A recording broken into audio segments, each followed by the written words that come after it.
যাদবপুর কাণ্ডে বাম বামেদের উদ্দেশ্যে পাল্টা চ্যালেঞ্জ ছুড়ে দিলেন শিক্ষামন্ত্রী ব্রাত্য বসু। জি 24 ঘন্টা এক্সক্লুসিভ। শিক্ষামন্ত্রী কি বলেন তিনি, শুনবো।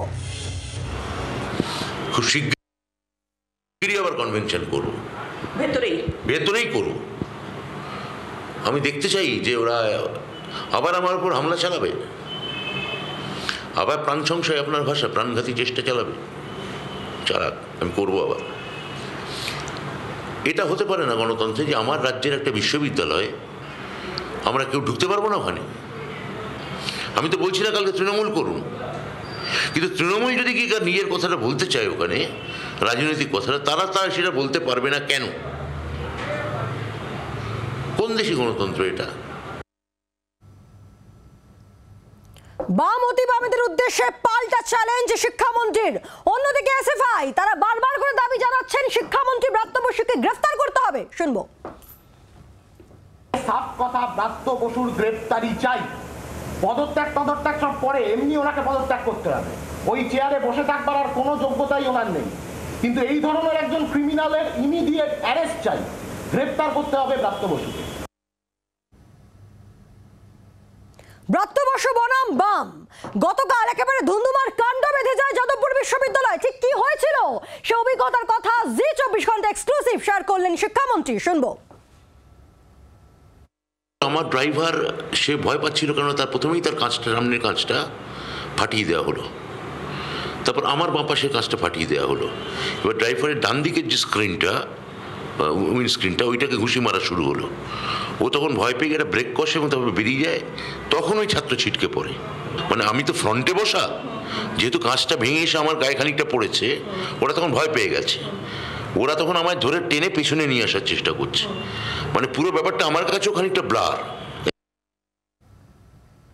পাল্টা আদালতে যাওয়ার হুঁশিয়ারি মোহাম্মদ সেলিমের, শুনবো। গাড়ি চাপা দেওয়ার চেষ্টা করা হলো, পিছে চলে গেল, আর সেই সময় গ্রেপ্তার করে তার টেস্ট করা উচিত ছিল সে নেশা কি নিয়েছিল। যদি নেশা না থাকে তাহলে এরকম করে এত মিথ্যা বলতে পারে না। মিথ্যা বলে, কিন্তু হাসপাতালে গিয়ে ভর্তি হয়ে গেল, আক্রান্ত হলো। এত সব ভাষ্যের কথা বলছে। কে আক্রমণ করেছে, কোথায় আক্রমণ হয়েছে, কোথায় আঘাত লেগেছে? এদের একটা ফ্যাশন হয়ে গিয়েছে, কিছু একটা ঘটনা ঘটলে হাসপাতালে চলে যেতে হবে। ব্রাত্য বসুকে গ্রেফতার করতে হবে বারবার করে দাবি জানাচ্ছে বাম। যার পাল্টা ব্রাত্য বসু, তার কি পাল্টা কটাক্ষ, শুনবো। করবে ওরা, ওদের সব কিছুই করতে পারে। ওরা তো মানে কার এখন অবধি কার গ্রেপ্তারি দাবি করেনি আমাদের। ওদের কিছু বলার নেই। আমার মনে হয় যে ওদের এইসব করে আমরা হলে কি, যদি আমরা কেউ গ্রেপ্তার হই, এক হবে কি বিধানসভায় সিট? হাওয়া তো তা বলছে না, হাওয়া বদলে গেছে অনেক। আর ওরা এটা যেটা করতে চাইছে, যে নৈরাজ্যটা করতে চাইছে, যে ছাত্রদের পক্ষে ওরা দাঁড়াতে চাইছে, সেই ছাত্রদের এসএফআই সম্পর্কে যে পরপর ফেসবুক পোস্ট, তাদের যে দেওয়াল লিখন, সেগুলোকে আমরা জানি না। ওই এসএফআইকেই তো ওরা মারতে চায়, ওই বিশ্ববিদ্যালয়ে চায়, পোস্টার পড়েছে।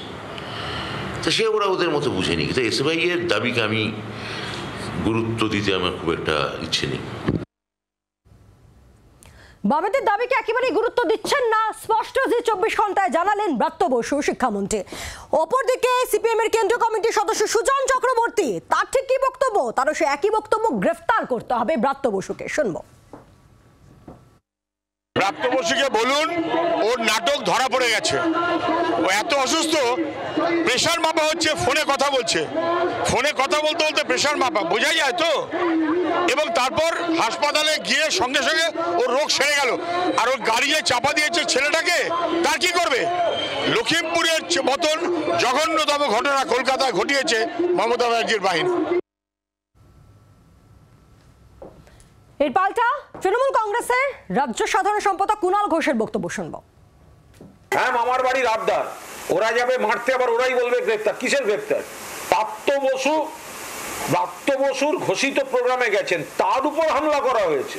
উত্তরপ্রদেশের সঙ্গে মিলিয়ে দেখাতে চাইছে মিথ্যা কথা বলছে, ওই জন্য ওইভাবে ছেলেটাকে ফেলে ছবি তোলা হয়েছে। যার উপর দিয়ে গাড়ি চলে গেল তার ফ্র্যাকচার নেই। আচ্ছা বুঝুন, একটা করে গ্রেফতার করা উচিত, যাদের ছবিতে স্পষ্ট দেখা যাচ্ছে। যাদেরকে দেখা যাচ্ছে তাদেরকে গ্রেফতার করা উচিত। পাল্টা সরব তৃণমূল কংগ্রেস তৃণমূল নেতা কুণাল ঘোষ, তিনি পাল্টা দাবি করছেন যারা গতকাল হামলা করেছে, যাদের দেখা যাচ্ছে ভিডিওতে, তাদেরকে চিহ্নিত করে গ্রেফতার করতে হবে। পাল্টা গ্রেফতারির দাবি তৃণমূল নেতা কুণাল ঘোষের।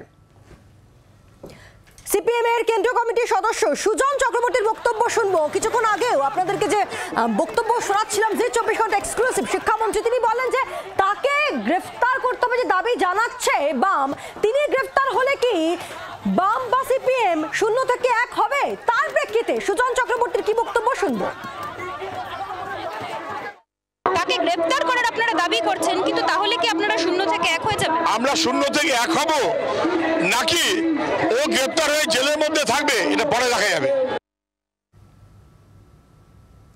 তর্জাতুঙ্গে অভিযোগ পাল্টা অভিযোগ, গ্রেফতারির পাল্টা দাবি করা হচ্ছে। আরো শোনাবো জি 24 ঘন্টা এক্সক্লুসিভ শিক্ষামন্ত্রী ব্রাত্য বসুর বক্তব্য কি শুনুন।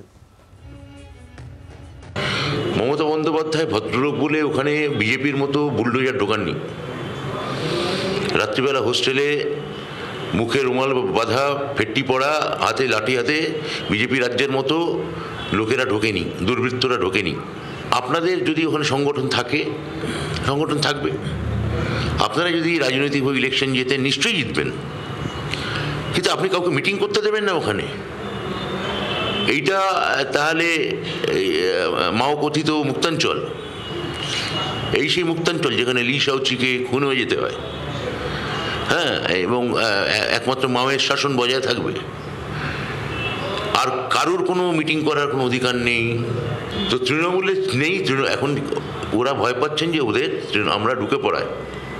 এই যে 3,500 অধ্যাপক, তৃণমূলপন্থী অধ্যাপক কাল ঢুকলেন, এইটা এই তথ্যটা ওদের কাল বিপন্ন করেছে। বাংলার আওয়াজ, বাঙালির আবেগ, জি 24 ঘন্টা।